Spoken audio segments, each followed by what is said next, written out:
दोस्तों, क्या आप अपनी बैंक में रुपए जमा करते हो और बैंक में रुपए जमा करने के बाद कुछ सालों बाद उसको वापस निकालते हो, 1 साल बाद या 2 साल बाद, तो लगभग उतना ही रुपया मिलता है। बहुत ही नाम का इंटरेस्ट मिलता है, 1-2% मिलता है। उसके बाद आपको उतना ही रुपया मिल जाता है। लेकिन अगर आप चाह रहे हो कि आपने जो अपना अमाउंट जमा कर रखा है 1 साल के लिए, 2 साल के लिए, उसके साथ में आपको अच्छा खासा इंटरेस्ट भी मिले और कोई भी ज्यादा रिस्क ना रहे, तो आप अपने लिए एफडी करा सकते हो। जी हाँ दोस्तों, एफडी क्या होता है, उसमें इंटरेस्ट कैसे मिलता है, क्या फायदा रहता है, क्या नुकसान रहता है, ये सारी डिटेल आज की इस वीडियो में मैं आपको बताने वाला हूं। वीडियो को लाइक कर लीजिए, चैनल को सब्सक्राइब करके बेल आइकन को ऑन कर लीजिए। तो दोस्तों, सबसे पहले हम बात करते हैं एफडी क्या होता है। एफडी का मतलब होता है फिक्स डिपॉजिट। जैसा कि नाम में छुपा है, फिक्स डिपॉजिट। डिपॉजिट जो अमाउंट आपका होता है वो फिक्स तरह से आप डिपॉजिट कर सकते हो। जैसे कि आपका कोई अकाउंट होता है, जैसे कि मान लीजिए सेविंग अकाउंट होता है।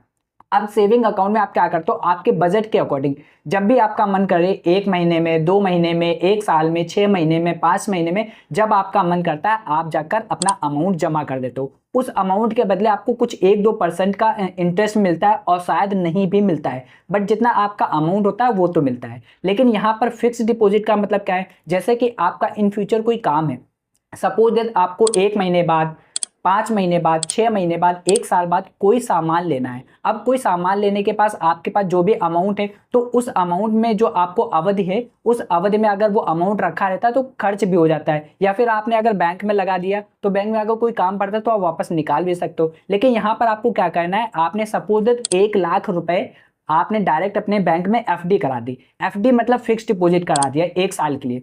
अब आपने सोचा कि 1 साल के लिए हमने अपने अकाउंट में फिक्स डिपॉजिट करा दिया, तो अब 1 साल तक उससे कोई भी छेड़छाड़ नहीं करनी। वो 1 साल तक आपका अमाउंट पड़ा रहेगा, फिक्स हो जाएगा। एक तरह से जो डिपॉजिट है वो फिक्स हो जाएगा। अब 1 साल बाद जितने परसेंट पर आप एफडी कराते हो, मतलब एफडी जो होती है वो कुछ परसेंटेज पे होती है, जैसे कि 6%, 7%, 5%। जो बैंक होती हैं उनका अलग अलग परसेंटेज रेट होता है। आप हर बैंक में जाकर परसेंटेज पूछ सकते हो। मान लेते हैं 7%।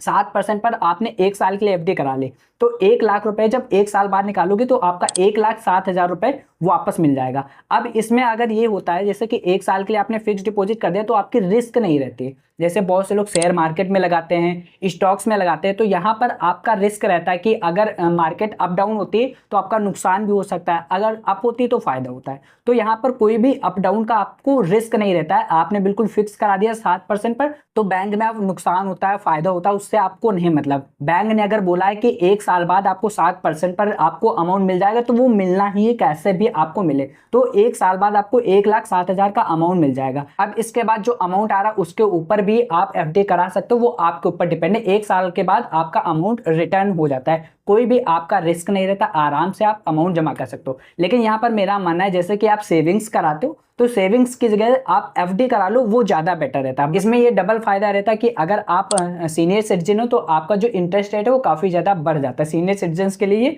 काफी ज्यादा बढ़ा रहता है। तो दोस्तों, अगर आपका भी मन एफडी कराने का है, तो आप जिस भी बैंक में आपका अकाउंट है वहां जाकर आप इंटरेस्ट रेट वगैरह पता कर सकते हो। जहां का इंटरेस्ट रेट आपको ज्यादा लगे वहां एफडी करा सकते हो। हालांकि अब ऑनलाइन प्रोसेस के जरिए भी एफडी होने लगा है, आप बैंक टू बैंक विजिट कर सकते हो। ये भी प्रोसेस रहता है कि जिस बैंक में आपका अकाउंट नहीं है उस बैंक में भी आप एफडी करा सकते हो। जहां पर आपको इंटरेस्ट रेट ज्यादा मिल रहा है वहां पर आप एफडी करा सकते हो। ऑनलाइन भी सारी चीजें चेक कर सकते हो, जहां पर भी ज्यादा लगे आप करा सकते हो। लेकिन एफडी कराने से पहले आप सारी चीजें सोच समझ लीजिएगा, क्योंकि अगर बीच में आप एफडी टुड़वा देते हो तो आपको पेनल्टी भी झेलनी पड़ सकती है। इसलिए सारी चीजें सोच समझ के, ड्यूरेशन वगैरह इसकी सारी चीजें सोच समझ के ही आपको कराना है। तो दोस्तों, आपको कमेंट में बताना कि आपने इससे पहले कभी एफडी कराई है या फिर नहीं कराई, और एफडी के बारे में आपको पता था या फिर नहीं पता था। और अगर पता चल गया तो क्या आपने एफडी कराने का प्लान बना लिया है या फिर नहीं। वीडियो यूजफुल लगी तो वीडियो को लाइक कर लेना, चैनल को सब्सक्राइब करके बेल आइकन को ऑन कर लेना। मिलते हैं नई वीडियोस के साथ में, तब तक के लिए जय हिंद, जय श्री राम।